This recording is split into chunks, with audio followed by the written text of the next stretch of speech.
Evening, everyone who's coming in. Nice to see everyone. If you do want to say hi, pop it in the chat box, and that's a way just to check and make sure it works. Evening, Anne. Evening, Rianne. We'll get started in a second.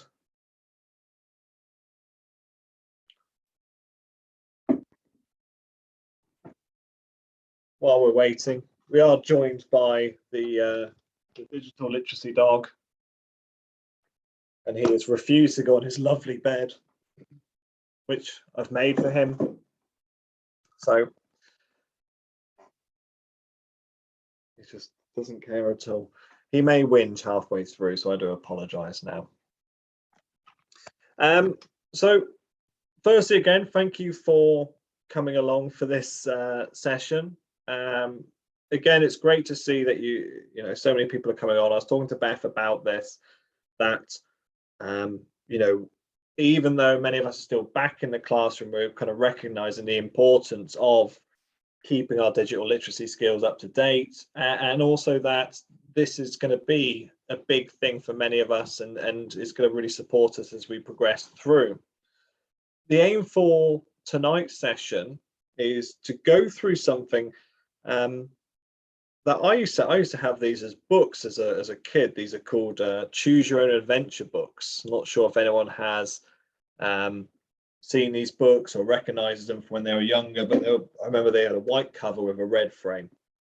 And a Choose Your Own Adventure book was one where you read a little bit, and at the end of each paragraph or something, it would be like, if you want to take the rickety bridge, go to page 45. And then as a kid, you'd scroll through to page 45.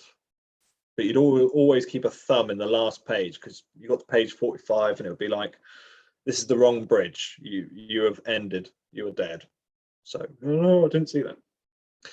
The aim for tonight really is to show about how we can make interactive presentations that follow this Choose Your Own Adventure line and story, and make them interactive for our students.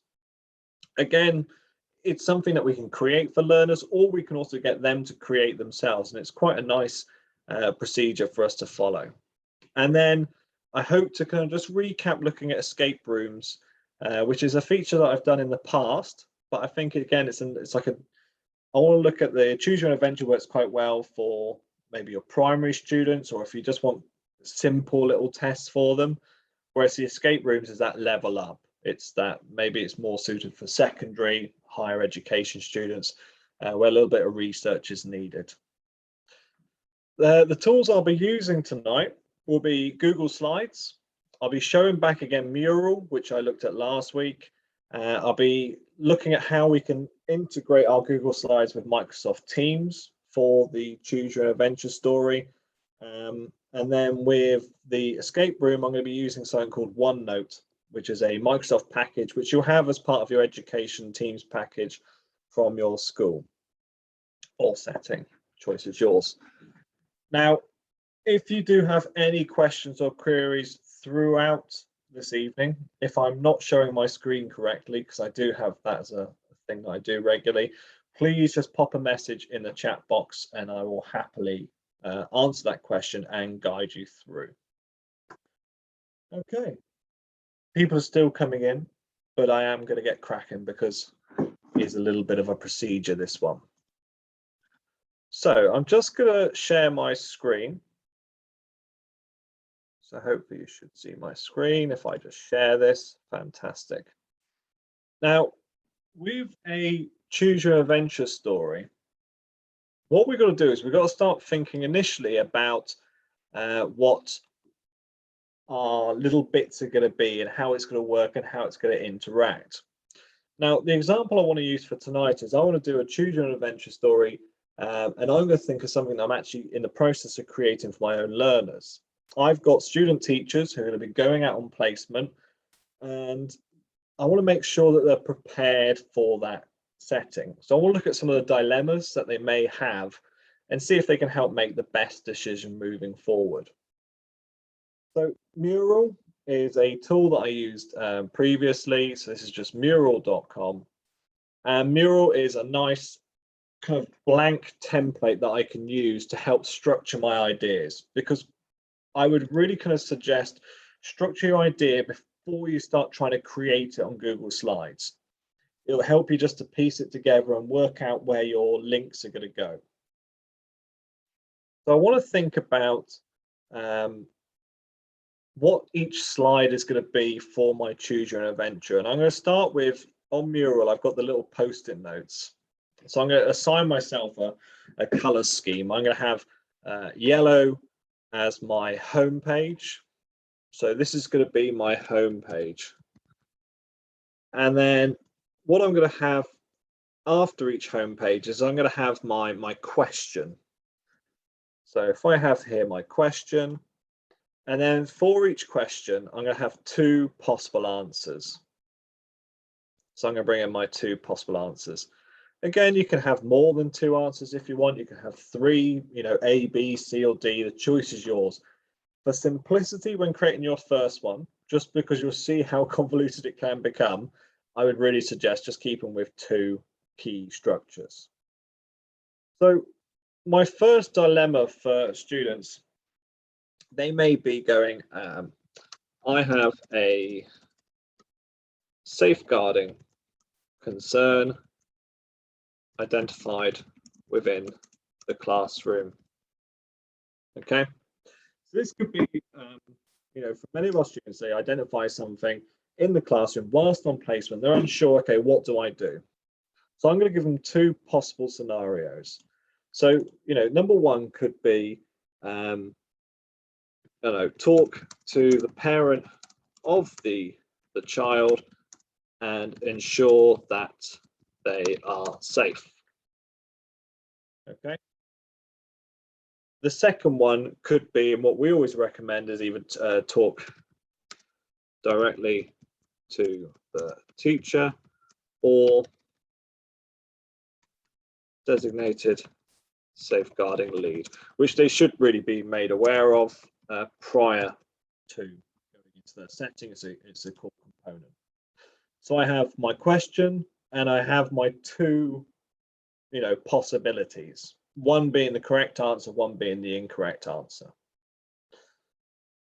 So that's one element of our Choose Your Own Adventure. I now want to start up with, you know, if they get it correct, they move to the next element. So let's think of another potential question they have here. I am late for my placement, having missed the bus. Okay. And I'm going to give again, I'm going to use the blue because it just helps me in my head. I'm going to think of 2 different scenarios. So call my tutor at the university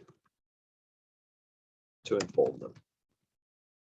Now, I don't actually want them to do that because that would be a nightmare. I would say contact the reception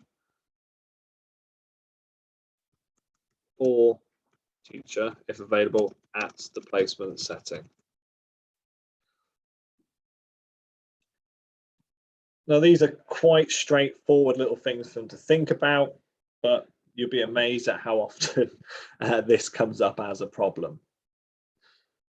Now, what I've got to consider here, you know, these can go on and on as much as I want, really. And now I've got to start thinking about how does this all connect? And this is why I really do say with something like use of Mural as a tool, it's really useful because we've got to start thinking about how do these connect. Once we've got the connections in our head, it'll help much later when we convert it to using slides.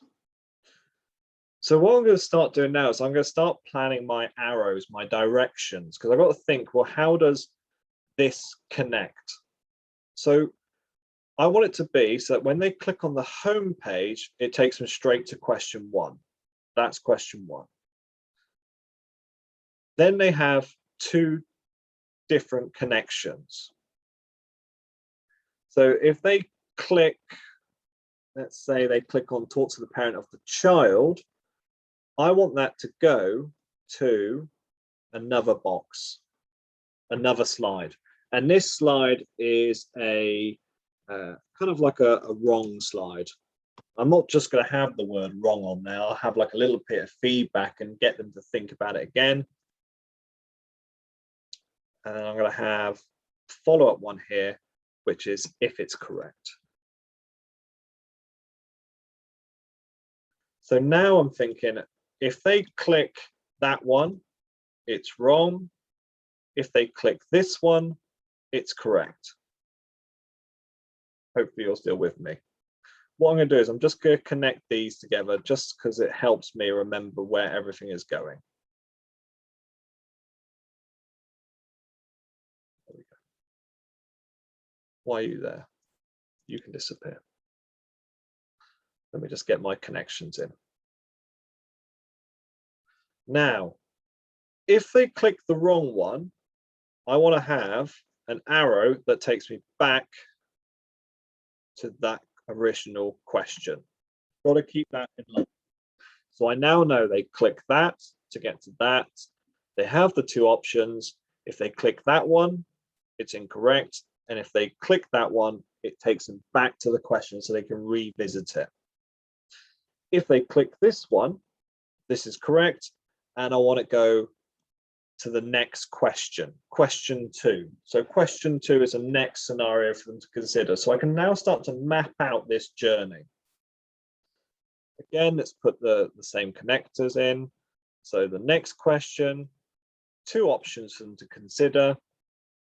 And again, I'm going to keep these. It helps if you have the same color scheme. Again, this is why I really like use of Mural, just because I've got the color scheme. It helps me keep it in my head. I'm a person who likes visual. I have lots of post-it notes in my office, so it does work. And now I'm thinking again, call my tutor at university. That is a wrong answer. Contact the reception setting. That is correct. Same pattern. If they're wrong, it's going to take them back to, I'll have the arrow. It's going to be a little bit crazy today. I normally make it a lot bigger on my Mural page. It just helps me a little bit better. And then this one, it goes to the next one. So I can start to work out my pattern and the way that I am thinking. Here's my home page. I click a button on there. It takes me to question 1. I then have 2 buttons on here. If it's wrong, then another button that takes them back to that same question. I've got to get this process in place. So now I can start building it. Are there any questions so far at all about the use of Mural for mapping it out? If you'd like to pop any in the Q&A box or chat box or anything at all, I'm more than happy to answer as we go. So if you've got any questions about using Mural, please drop it in the chat box. What I'll do is, just while we're seeing if there's any questions, I'll show you one that has been completed. Because you can make, so this is one that I did a while ago. So you can see how with all of them, I had the arrows going. I could put all of my text in here, all of my different answers to help me start thinking about where it's going to go and from there. With Mural, you get 3 boards. But what I do with this, once I've created one, you can just download it as a PDF and it's saved on your computer. And then I just delete. So, you can pay for Mural, but I'm a cheapskate, so I don't like to pay for stuff if I don't want to. You can also use Jamboard or Padlet. So Jamboard, you can do it. The only thing I find with Jamboard, especially if you've got many different things going on, lots of questions, it does get a bit cramped. With Padlet, again, that's paid for and you can do it. The thing I like with using Mural with this, one of the things I'm going to say is maybe you could get students to make one of these, is that they can collaborate together, which I think we looked at in the last session about how we can get students to collaborate and work together on this. But no, great question with that one. So let's start building this together. Now, straight away, I can see I need 1, 2, 3, 4, 5, 6, 7, 8, 9, 10, 11 slides. And that's why I like the post-it note system. It tells me how many slides I need to make.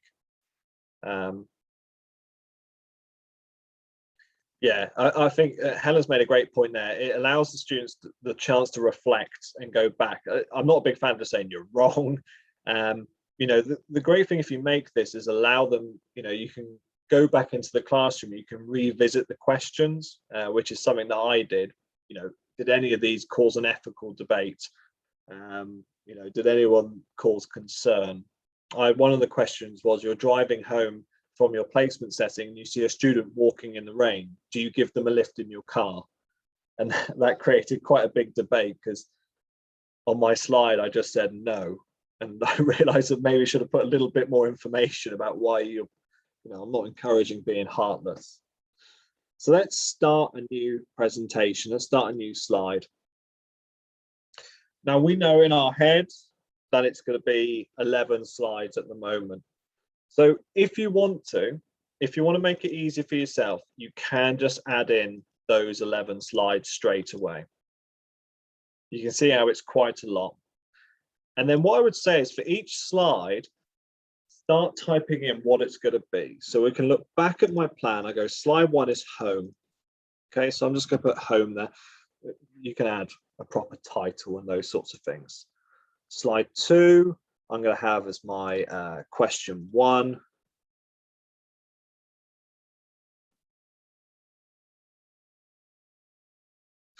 Yes, this would work on PowerPoint as well. I find with Google Slides, it's just a lot of the school settings I know are using Google Slides at the moment. And the thing I like with Google Slides is just the Google Images. It's just a lot easier to add images and make it quicker, because it is quite a long process. Slide 3 and 4, I'm going to have as my 2 answers. So I'm going to have slide 3 as answer 1. For me, in my head, I'm going to make it easier like this. I'll show why I'm putting answer to Q1.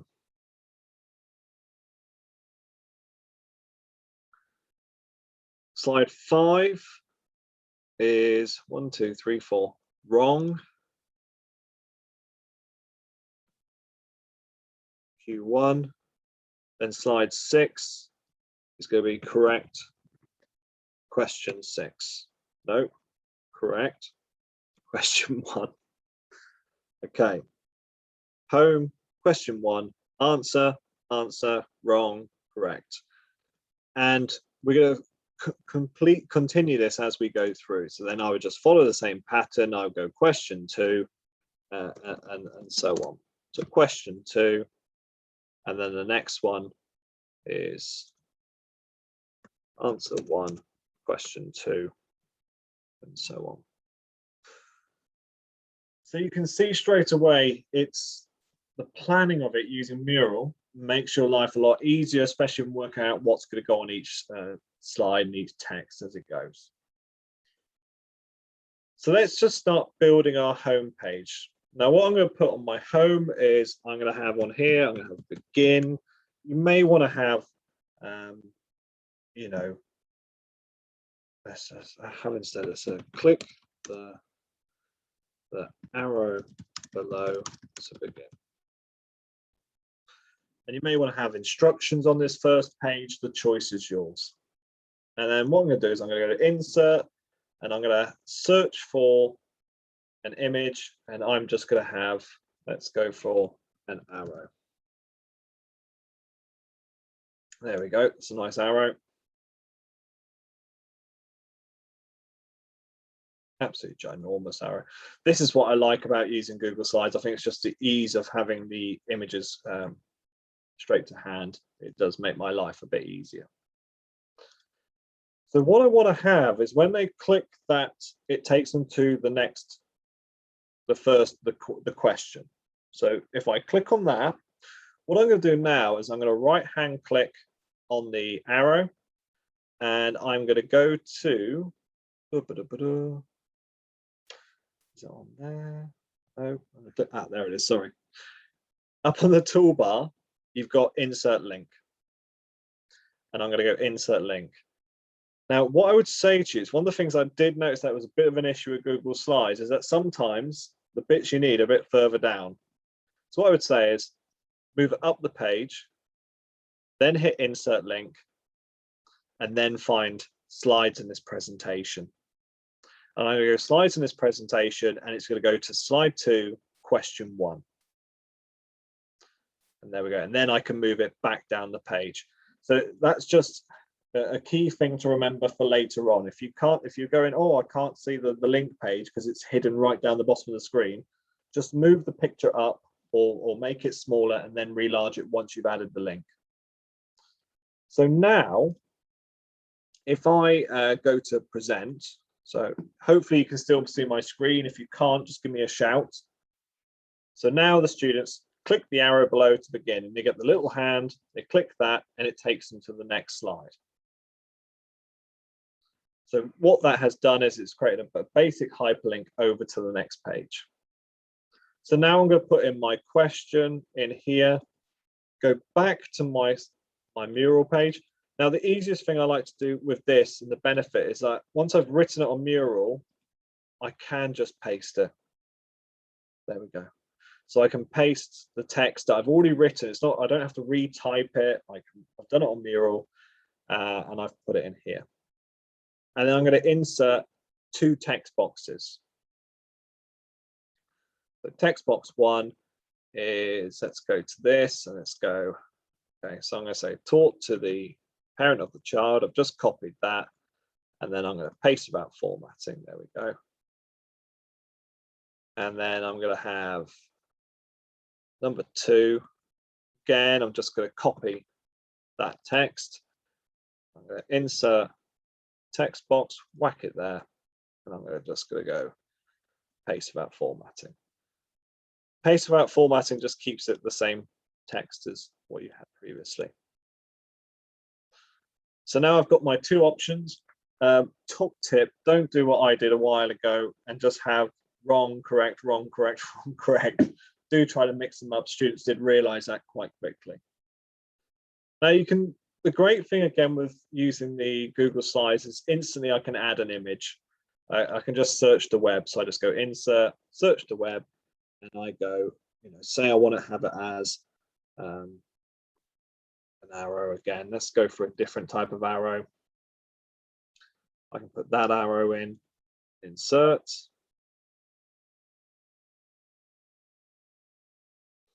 So what I'm doing with Mural is I'm using Mural as my kind of just to help me work out what's going. It's my planning document. So Mural for me, I'm using it as a planning document so I can get around in my head where everything goes. If I start it straight on Google Slides, sometimes after a while I can get a bit complicated. I can get a bit lost as to, hang on, where does that go? Where should that link to? I find with Mural, it just helps me plan it all out. I can also start to type my ideas in here so I don't avoid duplication. The benefit of Mural as well is, as we discussed in the kind of last session, I can share this with other people if we're working on the same project together. And you may want to get students to create their own choose your own adventure. So you can get 3 or 4 of them to work on it together because it is quite a long process. So Mural for me is just about planning, and then the copy and pasting, because I've already written it, I don't have to, I can just copy the text and dump it straight into my slide. So let's put this arrow in. Let's put another arrow in. So search the web. I want to get, let's go for that arrow there and insert that one. And there we go. So what I've done here is I've now got my next question. And again, I'm going to click on the arrow. At the top, you'll see insert link. It's like a little chain logo. Insert link. And as you can see, it's right down the bottom of the page. It's a bit of a nightmare, but all I'm going to do is I'm going to move that arrow up a little bit higher, go to insert link, I can see a little more because I want slides in this presentation. Now, if they click on talk to the parent of the child and ensure that they are safe, I know that's a wrong answer. And I want it to take it to a slide, which is, there we are, wrong to question 1. And that's why I've labeled them at the moment wrong question 1. So now I'm going to hit wrong question 1, and then I'm going to dump it back where it should be. The red one, again, let me just move it up to make it easier. Hit the link, and I know that is correct to question 1. So I'm going to look for correct question 1. Wonderful. So now if I go back to present, I'll just guide you through it. So I've got talk to the parent of the child and ensure they are safe. Brilliant. And then if I go back to present again, show that again. Talk to the director of the child, teacher, or designate safeguard lead. Correct question 1. So I can see that the process is working, it's getting there. Now the key thing for you to remember again is it's just those links of where everything goes, because it can get it's why that plan is so important. So on answer question 1, I'm going to have the reasons why it's correct or something like that. That's important for me there. It's about then thinking I've got to have that link back. So make sure you have constantly like safe zones where students can go back to the question or back to the correct one, and make sure that's always there. Now, there is one thing to remember, and this is quite a key piece of information. Those that know about Google Slides, if I just click present as a student, I can actually click anywhere on the slide and it will move me to the next slide. Yeah. So actually they could just click anywhere in the space and it'll move them to the next slide. And this is why this next bit is so important if you want it to work effectively. So what I'm going to do is I'm going to do insert, and I'm going to insert a shape. And that shape is, I'm just going to go for a square. And I'm going to have a square. Okay. And I'm going to do that as a link, that square. And I'm going to have this link to the slide I'm on right now. So this slide is slide 1, home. And I'm going to click that link. And then what I'm going to do is I'm going to make that square the entire shape of that whole slide. And then what I'm going to do, if I right hand click, I can go to order and I'm going to send it to back. And there's a reason for this. When I go to present now, if I click anywhere, it's not going to move, because what it's doing every time I click it, it's taking me to the slide I'm on that second. But if I click the arrow, it takes me to the next slide. So that's like really important, because again, I can just do that and it takes me back to where I want to go. So if you want it to work, I'll show it again with the next slide here. I'm going to go insert. I'm going to go shape. I'm going to do it as you can publish it to web, but it's if you want this to be working as offline as well, you can download it as a tool for that. I'm going to add it as shape again. Put my square in. Put the link in to this slide, which is question 1. And then I'm going to put that right at the back. The reason I'm not building the shape first and then making the link is because that link box disappears underneath the web page, and it's an absolute nightmare to find out where it is. And then I'm going to right hand click, order, and I'm going to send it to back.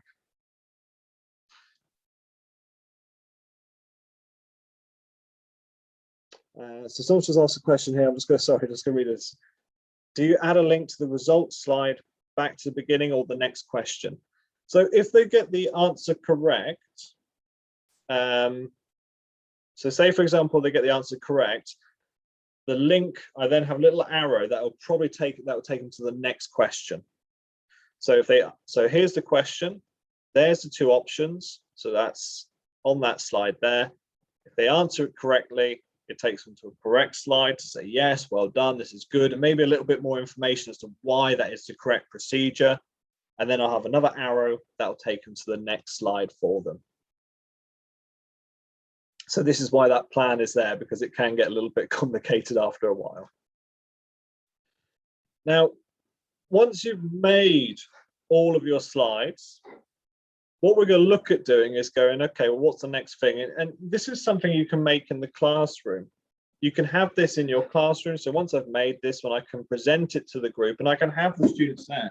I could maybe have it as a voting system. You know, if you think it's this answer, go to one side of the room. If you think it's the other, go to the other. Or a show of paddles, opportunity for discussion, and you make the manual clicks between the two. You know, you could, this is something that is not just for an individual, it's something that you could do with a whole group. And again, they just click through to the next answer. If you wanted something that they could do at home, what we could do is we're going to go to share. Oh, I've got to give it a name. There we go. Now, what I want to have this as is anyone with the link can open it, but I'm going to go to editors can change permission. I'm going to be an editor, but say, for example, I'm going to send it to Lisa. There we go. And I want it to be viewer. Now, by sending it to them as a viewer, it means they can't make any alterations, they can't adjust it, they can't play around with it, and then I can send it to them. I can also add it as an assignment. So let's go back. Say I want to add it to my Google Classroom. So only people with the link can open it, and then I can put that in my Google Classroom page as well. And that's really key, is that we make it that they're a viewer. So again, once I type in the person I'm sending it to, rather than editor, they're a viewer. And it means then they only can play with the slides and they can move between as they progress.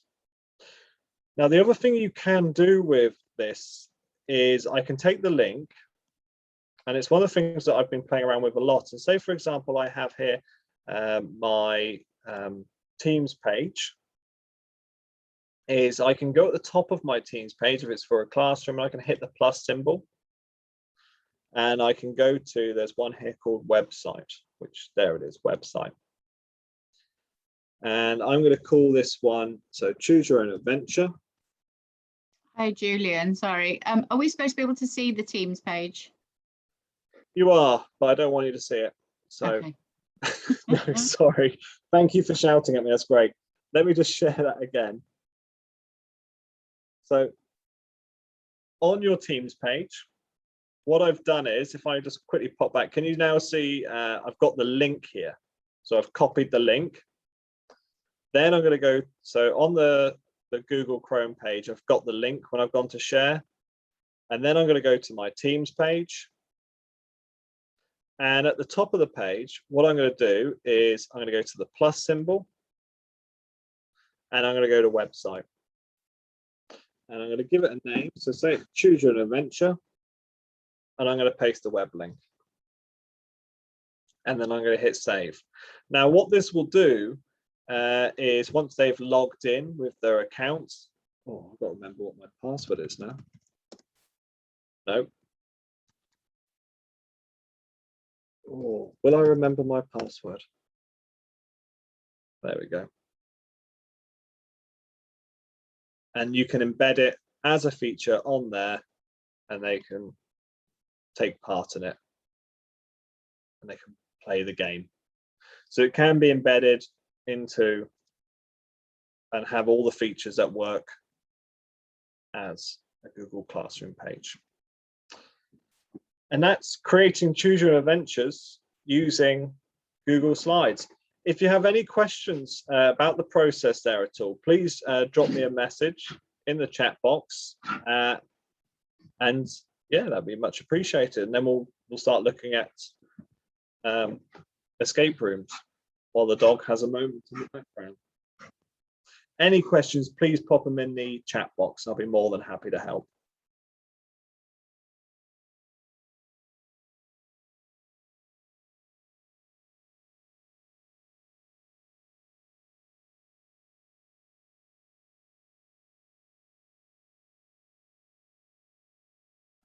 None? Okay, brilliant. Sorry, Steve. Thank you.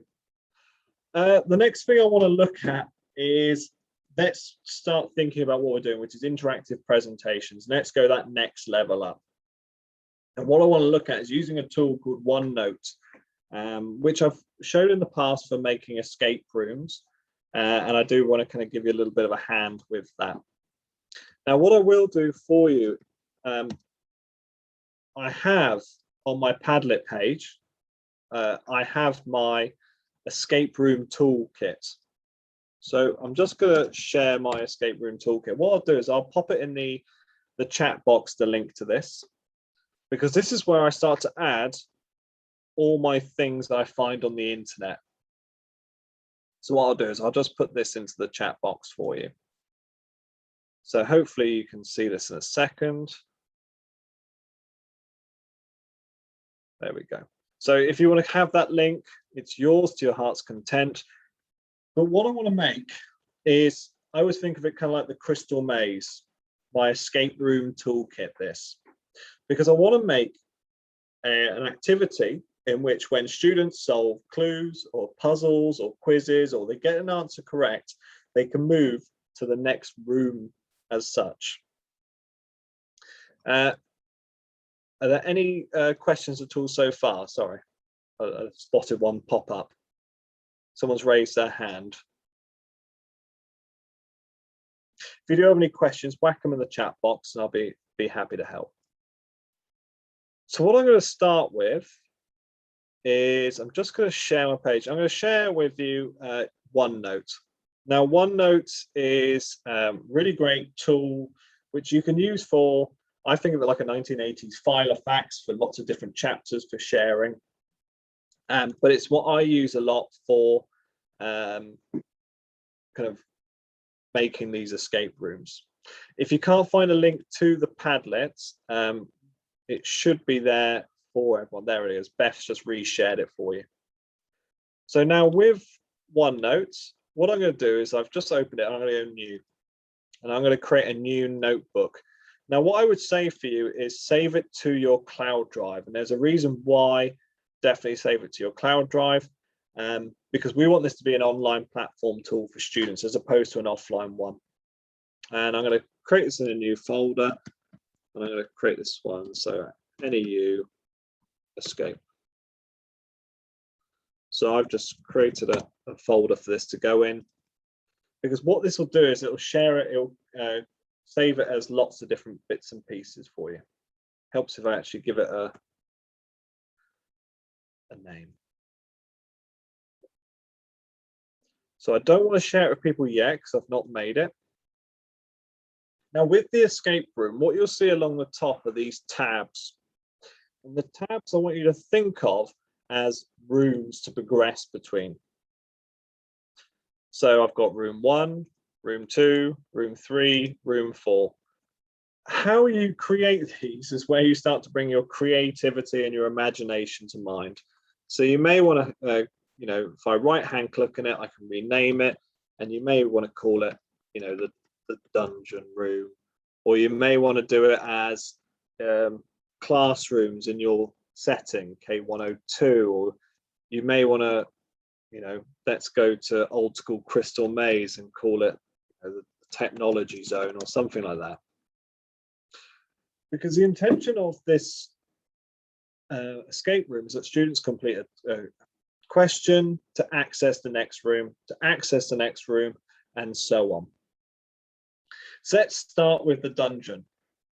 Now, in this main page here, you can add images, texts, audio, video. The choice is yours.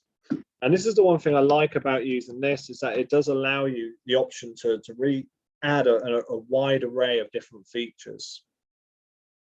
So I'm going to put in here just my simple text. So you may want to put a storyline in if you've got the time to make a storyline. So, oh, you are in a dungeon. Oh heavens. You know, and you make something a little bit better than that, please. You know, I'm not a story writer. But I'm going to put in here a question that they need to access the next room. So maybe what is the capital of France? Okay. I would always say on your first one, explain the rules, because the key thing for us to remember with the passwords and any of the other features, whatever you type as the password has to be exactly what they type in. So example for this, it has to have a, if I type in Paris with a capital P, the students have got to put a capital P. If they don't, it won't recognize it at all. If you'll say, for example, your answer is a date of birth and you write it, the correct way, 2306, 1992, that has to be that method as well. So whatever the characters are that you put in the password box, they have to type as well. So what I'm going to do here on K102, I'm going to right-hand click on that tab, and you'll see password protect this section. Once I click on that, it will open up this gray box here on the right-hand side, and I'm going to set the password. So I'm going to hit set password. Now I know the answer to the question, what is the capital of France, is Paris. And I'm going to type it in, and then I'm going to type it in again to make sure it's definitely correct. So for example, I do Paris without a capital P, and then I do it with a lowercase p, it won't work. So it's got to be exactly correct. Again, another top tip, write them down on a piece of paper. You'll be amazed at how many, I have done this and I didn't write them down and I forgot. It was a bit of a pain. And once I've done that, I hit OK. Now, what that's done now, at the moment, it's set a password to move from the dungeon to K102 now has a password, but I've not locked it. Because what I would say to you is create everything first, create your passwords, and then hit lock. The 365 on I would talk to your school. They may be able to sort something out there about having it as an add-on on your computer. What I will do is I will have a look at that, because I'm pretty sure there's a way of, on the online 365 account, of having the password option, and I will get back to Beth about that. So here's my question. Here's my next one. Once you've put all the passwords on all of your tabs and you've created the room, once you've got to that stage, hit lock all. And now I've password protected it. So I've got, there's my dungeon. This is what the students will see. They'll hit K102, it'll say this section is password protected. Click here or press enter to unlock it. They click here and they have to enter PARIS. And now they've opened up that next room. And that's the kind of the basic construction of the escape room and how you play with it. The bolt-ons we can do with this, and again, the great thing with using Onenote, if we go to insert at the top, we can do quite a few things with this. I can add my pictures and I can add web links. So if I want them to go to, say, for example, I wanted them to go to a YouTube and watch a video. And the question could be, what does the author state as a key thing for this book? And they watched a video and the answer's in there, and then they come back to the escape room. You can really go far from there. You also have the ability to record audio and record video. So if I want to record audio, I click there and I go, hello, everybody. Everything is wonderful. Hope you're having a lovely time. The next question I'd like you to consider is, and then you see it top audio and video, and I hit stop. And there we go. So now, if you're into your amateur dramatics, you can hit your audio recording. I'm not sure if you can hear that, but you've got the exact recording I've just done speaking. So maybe you want to put in there a French phrase or a Welsh phrase, and that could be one of the questions, what am I asking for at the shop? And then you record your voice speaking that phrase, and they've got to work, okay, what's she saying? And that's built in. You can also record a video. So It won't work at the moment because it's using me for Zoom, but I can record a physical video of me and I can insert that. Again, at the top, go to audio and video and hit stop when you're done. And now I can, there's my video recording and I can hit play. What that'll do is it will open it up on their computer and it will show them the video. And that's the nice features that are built into using OneNote. Now, on that Padlet page that I shared with you, I had some of my escape room tools, and I'm always adding different bits and pieces I find with this, because I do find some random things online. I do quite like them, especially if you're trying to think of a way to make your activity a little bit more exciting. So here, you know, these text messages, I click on this one here. So say, for example, I want to have it as a conversation between, so here, let's have it as a conversation between Romeo. He's like going, you know, all right, Juliet. Okay. And then she's going to send one back.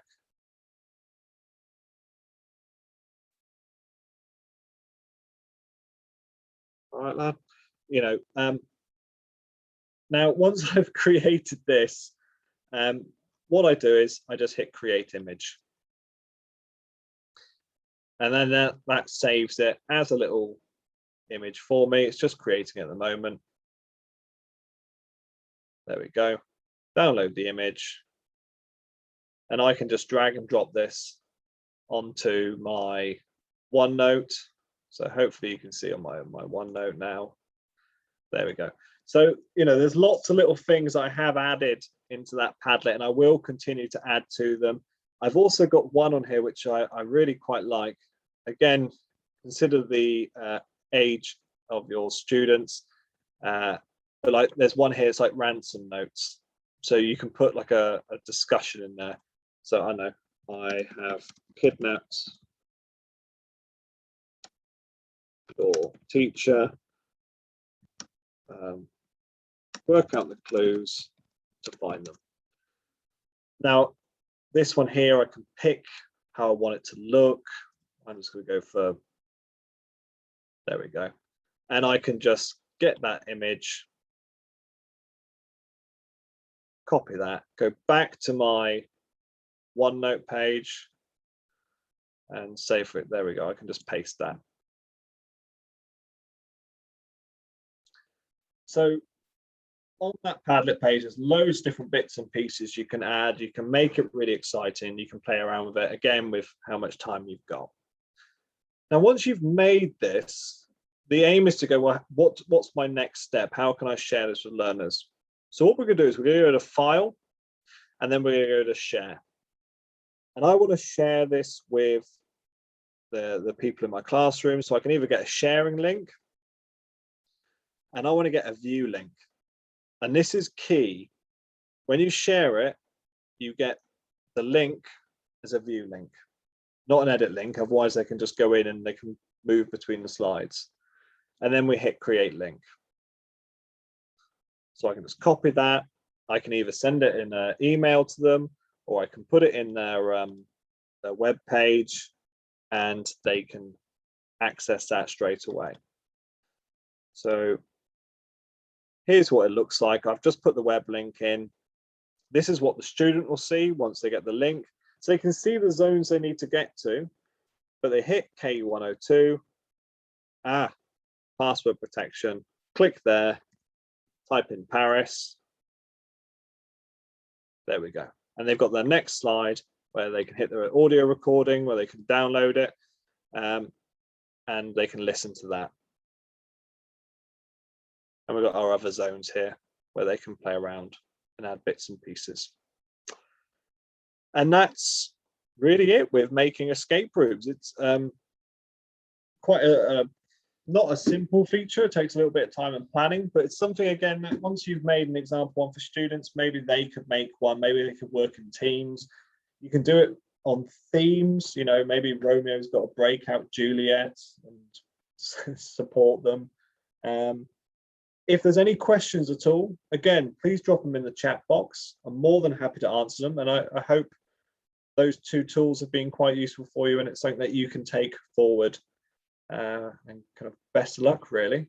Please pop any questions in the chat box, and I'll be happy to help. So thank you.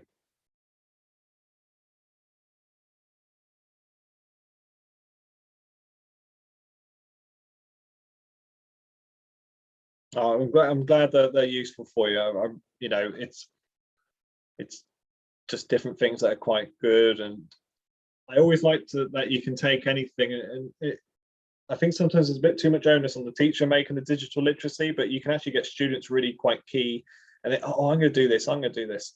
The choose your adventure one, I've seen some great ones from students. They did like, oh, you want to treasure a desert island, and you open a box. Do you take the disposable lighter, or do you take the mirror? And you can really add lots of things for them to play with, and especially if you're getting them to problem solve and mind map and plan how to link things together.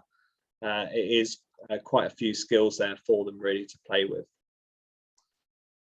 Yeah, the French and German students, that'd be quite interesting to see how that goes. The thing I like with OneNote again is that recording ability, so it doesn't purely have to be text, and you can have the verbal, and you can have, you know, Welsh phrases on there, and they have to listen. It's, you know, one of the most difficult skills is listening to languages. So, you know, it does add another layer to the learning activity. So any questions, again, please put them in the chat box. Yeah, Heidi, I hope you get started. I think Beth made one as a Christmas quiz for colleagues at work. You know, if you do have any questions or queries, please drop them to Beth, and you know, all the best with everything that you're doing, and thank you so much. Pupils are great question. So Catherine's just asked, can pupils collaborate on OneNote? Oh, we're not allowed to say Christmas yet. Okay, you make a Halloween one. So yeah, that's someone's just asked a really great question, which is about collaboration. So they can do that. So if I go back to my notebook here, what they can do, if they go to File and they go to Share, I can get a sharing link, but this time I want to have it as edit. Anyone with an edit link can edit this document. So if you want to collaborate with 5 or 6 different students, or you want to collaborate with 2 people, you send them the edit link. And that means that they can then add their own pages and their own questions.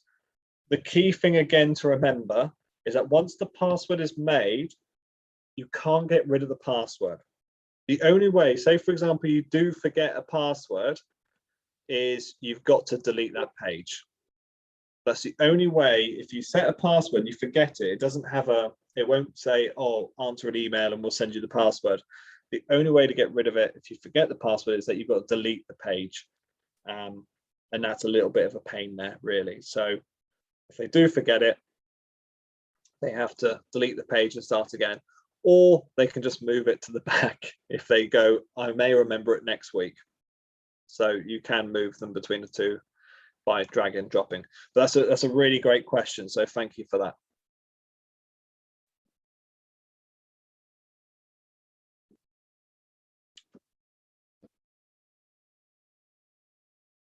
So Kirsty's saying about the bears are being kidnapped. One, I love the fact you have bears in your classroom. I think that's really great. But yeah, you could do that. You could take photos, you know, on your smartphone, put it on your computer. You want it to be something that's a bit of fun, and it's you can get some quite good ones in there. You know, if I had a negative on it, I think it's also, it doesn't allow for those open questions, which I quite like. With regards to the age group, I think it's all about how you ask the questions. So with my higher level learners, the issue I found is it had to be closed questions only. It didn't allow for opinions and discussions, and I had to do that as a separate on the side. So when I did an escape room, I did it for my students on safeguarding, legislation, first aid, and health and safety. So like the answers were, you know, they could get a document and put their finger on the actual answer. Then when they came back in the classroom, we could have those wider discussions. I've also seen these done for really young learners who are IT competent. You know, like you said, it could be, you know, 3 plus, you know, they have to add, you know, there's 3 apples and there's 4 apples. What's the answer? That's the clue to open up the next room. So it's really the age group, just whatever age you design it for and you create to help them.